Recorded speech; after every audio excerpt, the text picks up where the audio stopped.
If you want some tips on rehearsing a talk, I often go back to the old BBC motto.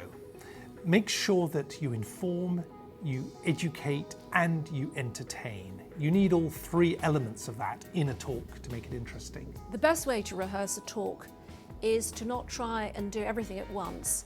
It's to break it up into obvious sections, like your introduction, which is hugely important.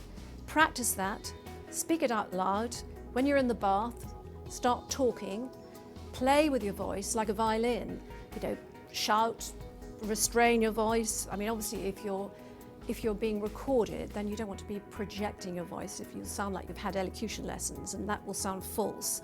But just keep practicing all the time, in the mirror, in the bath, and in front of Zoom or whatever.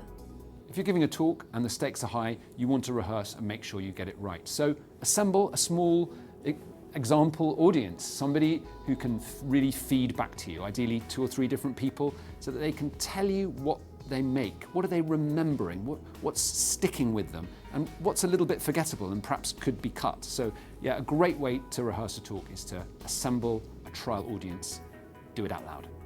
People often ask us how they should rehearse their talks. The first thing you need to do is to give yourself time.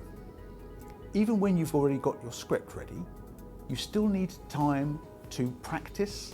We recommend at least 3 times all the way through, so that you're comfortable with the material. And in particular, you can make sure that those very first seconds when you need to grab the audience's attention have the maximum impact. That's how to prepare for your talk.